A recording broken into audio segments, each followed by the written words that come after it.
Hello, everyone. Let's continue on with Fourth Wing by Rebecca Yarros. It takes me a few minutes to find Rhiannon in a growing crowd, talking to another girl whose jet black hair is cut just as short as Dane's. There you are. Rhiannon's smile is genuine and full of relief. I was worried. Is everything? She lifts her eyebrows. I'm good to go. I nod and turn toward the other woman as Rhiannon introduces us. Her name is Tara, and she's from the Morian province to the north, along the coast of the Emerald Sea. She has that same air of confidence Mira does, and her eyes dance with excitement as she and Rhiannon talk about how they both obsessed over dragons since childhood.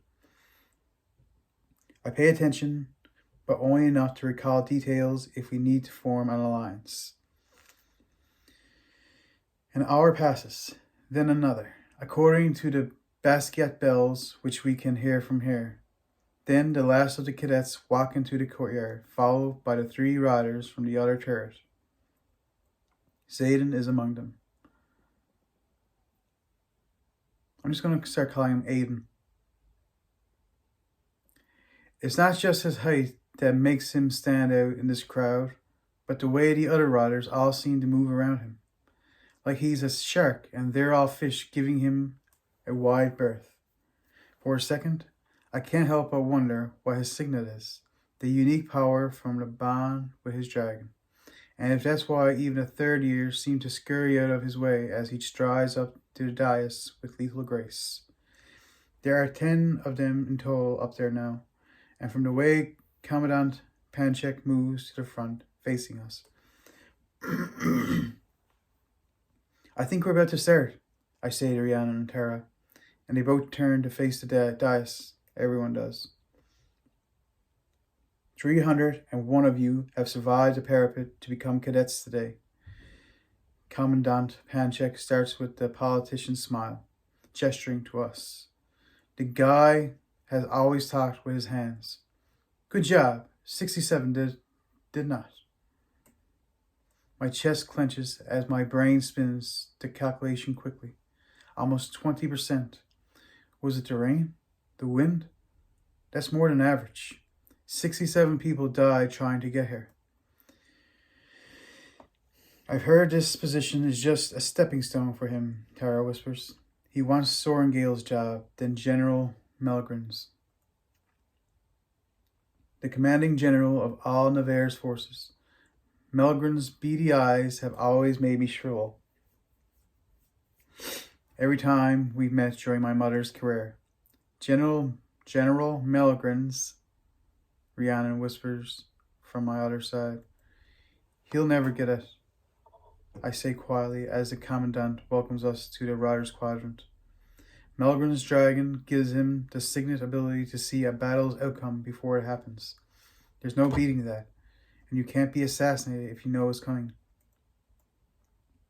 As the Codex says, now you begin the true crucible, Panchek shouts, his voice carrying over the 500 of us that I estimate are in this courtyard. You will be tested by your superiors, hunted by your peers, and guided by your instincts. If you survive the threshing, and if you are chosen, you will be riders. Then we'll see how many of you make it to graduation. Statistics say about a quarter of us will live to graduate, give or take a few on any year, and yet the Riders' Quadrant is never short volunteers. Every cadet in this courtyard thinks that they have what it takes to be one of the elite, the very best Navarre has to offer, a dragon rider. I can't help but wonder for the smallest of seconds if maybe I do too. Maybe I can do more than just survive. Your instructors will teach you, Panchek promises, his hand sweeping to the line of professors standing at the doors to the academic wing. It's up to you how well you learn. He swings his pointer finger at us. Discipline falls to your units, and your wing leader is the last word. If I have to get involved, a slow, sinister smile spreads across his face. You don't want me involved. With that said, I'll leave you to your wing leaders. My best advice, don't die. He walks off the dais with the executive commandant, leaving only the riders on the stone stage. A brunette woman with wide shoulders and a scarred snare stalks forward, the silver spikes on the shoulders of her uniform flashing in the sunlight. I'm Naira, the senior wing leader of the quadrant and the head of the first wing. Section leaders and squad leaders, take your positions now. My shoulder is jostled as someone walks by, pushing between Rhiannon and me. Others follow suit until there are about 50 people in front of us, spaced out in formation. Section and squads, I whisper to Rhiannon, in case she didn't grow up in a military family. 3 squads in each section and 3 sections in each of the 4 wings. Thank you, Rhiannon answers.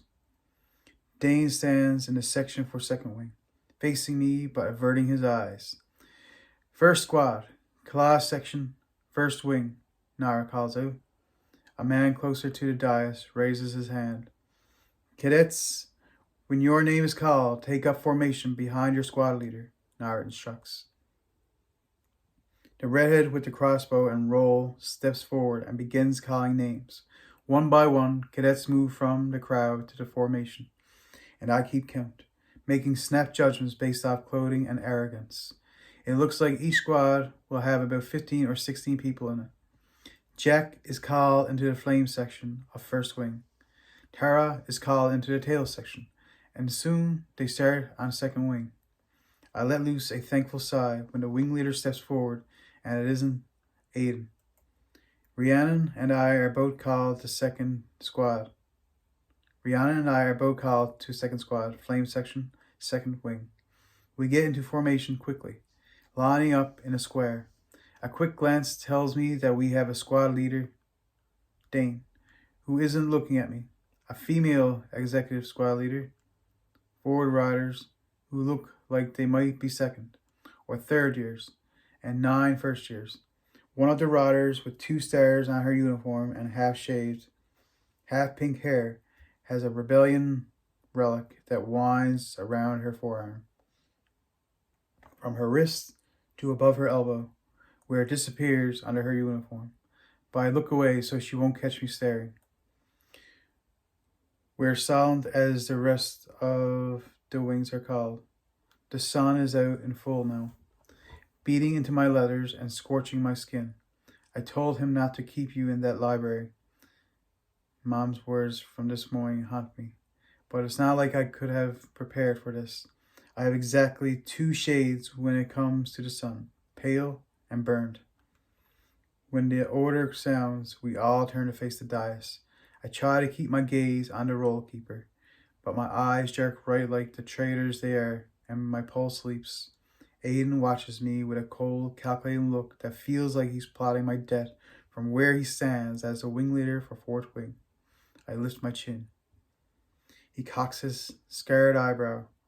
Then he says something to second wing's wing leader, and then every wing leader joins in on what's obviously a heated discussion.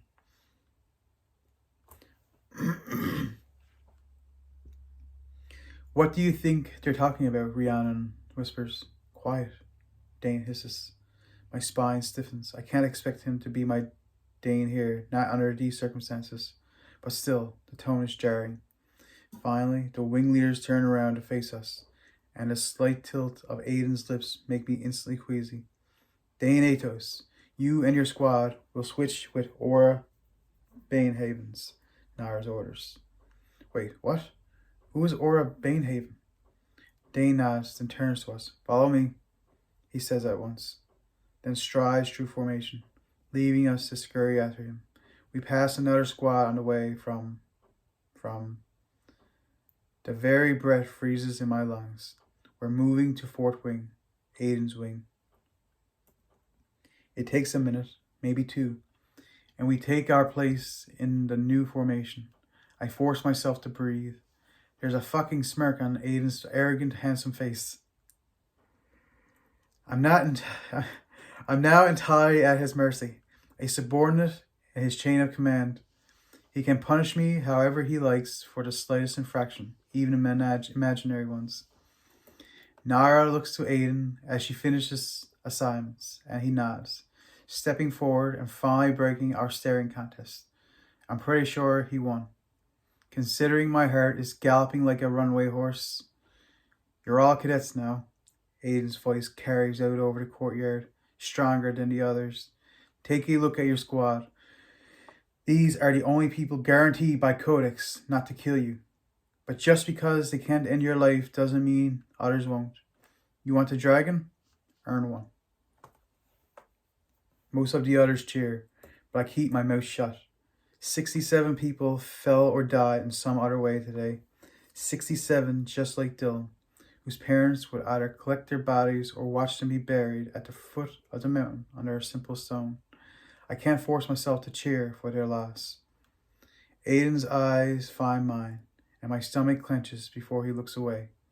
And I bet you feel pretty badass right now, don't you? First cheers. More cheers. You feel invincible after the parapet, don't you? Aiden shouts. You think you're untouchable. You're on the way to becoming elite, the few, the chosen. Another round of cheers goes up with each declaration, louder and louder. No, that's not just cheering. It's the sound of wings beating the air into submission. Oh gods, they're beautiful, Rihanna whispers at my side as they come into view, a riot of dragons. I spent my life around dragons, but always from a distance. They don't tolerate humans they haven't chosen. But these 8, they're flying straight for us at speed. Just when I think they're about to fly overhead, they pitch vertically, whip the air with their huge, semi-translucent wings, and stop. The gust of wing-made wind so powerful that I nearly stagger backward as they land on the outer semicircular wall. Their chest scales ripple with movement, and their razor-sharp talons dig into the edge of the wall on either side. Now I understand why the walls are 10 feet thick. It's not a barrier. The edge of the fortress is a damned perch. My mouth drops open. In my 5 years of living here, I've never seen this. But then again, I've never been allowed to watch what happens on conscription day. A few cadets scream. Guess everyone wants to be a dragon rider until they're actually 20 feet away from one. Steam blasts my face as the navy blue one directly in front of me exhales through its wide nostrils.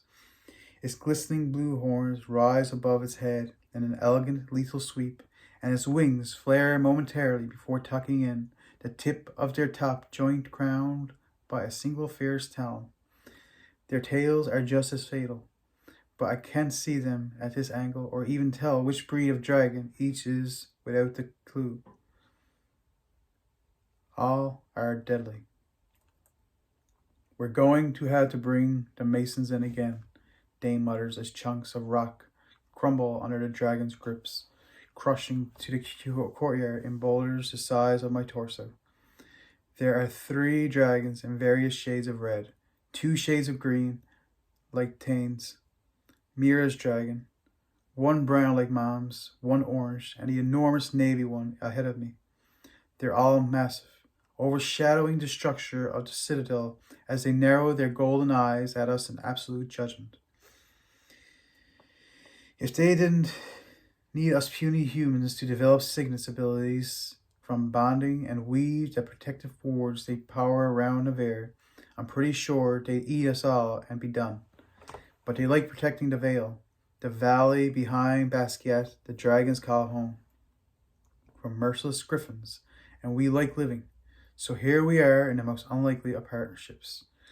My heart threatens to beat out of my chest, and I absolutely agree with it. Because I like to run too.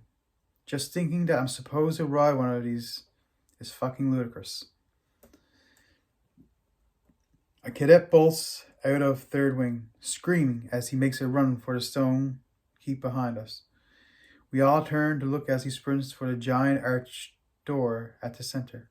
I can almost see the words carved into the arch from here, but I already know them by heart. A dragon without its rider is a tragedy. A rider without their dragon is dead. Once bonded, riders can't live without their dragons, but most dragons can live just fine after us. It's why they choose carefully, so they're not humiliated by picking a coward. Not that a dragon would ever admit to making a mistake. The red dragon on the left opens his vast mouth, revealing teeth as big as I am. That jaw could crush me if it wanted, like a grape. Fire erupts along its tongue, then shoots outward in a macabre blaze toward the fleeing cadet. He's a pile of ash on the gravel before he can even make it to the shadow of the keep. 68 dead. Heat from the flames blasts the side of my face as I jerk my attention forward.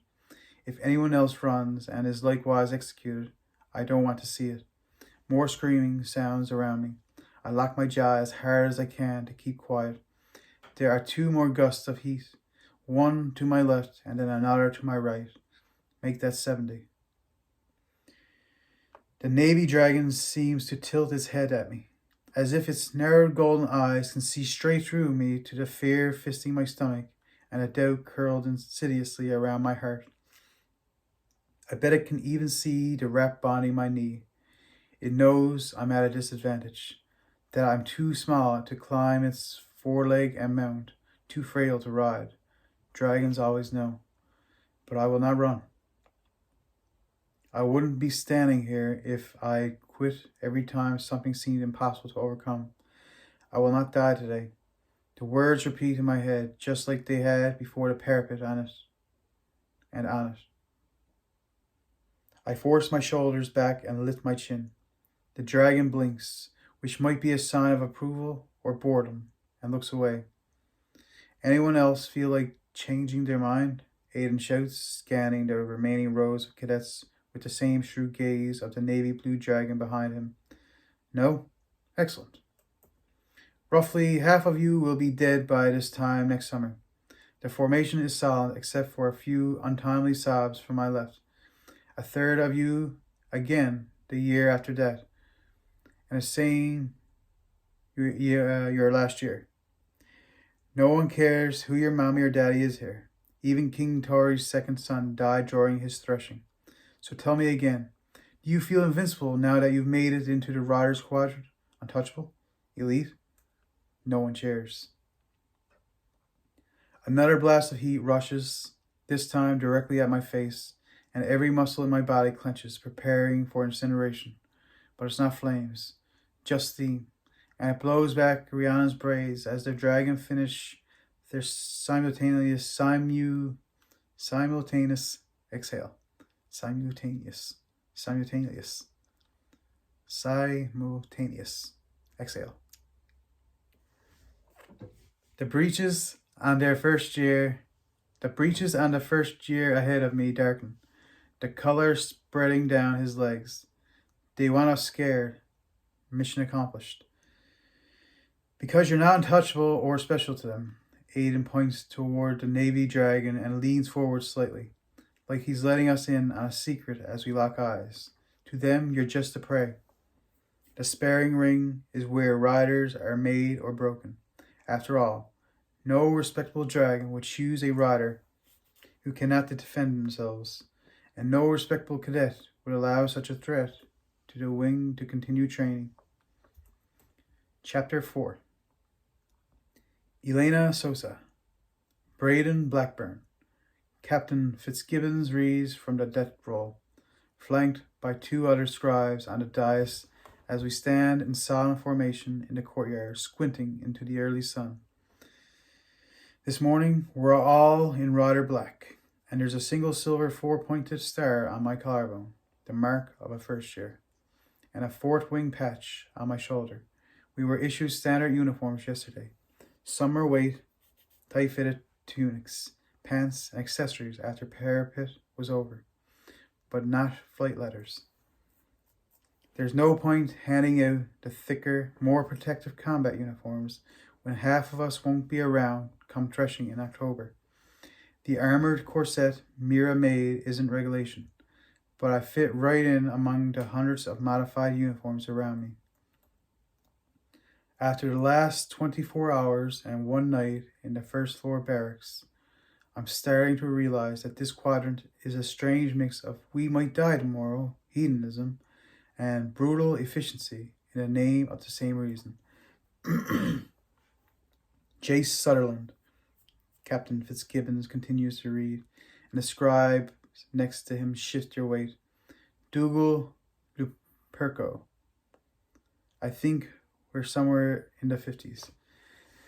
But I lost count when he read Dylan's name a few minutes ago. This is the only memorial.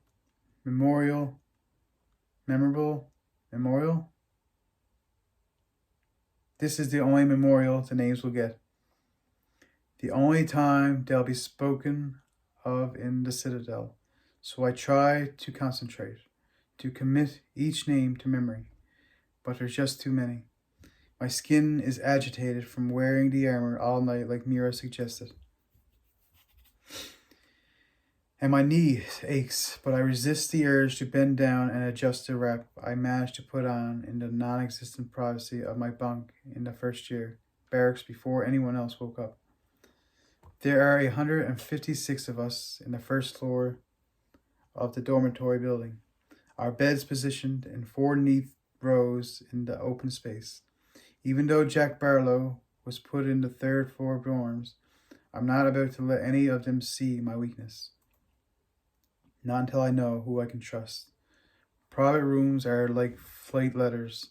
You don't get one until you survive threshing.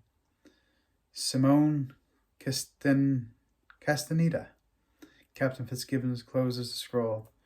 We commend their souls to Malak, the god of death.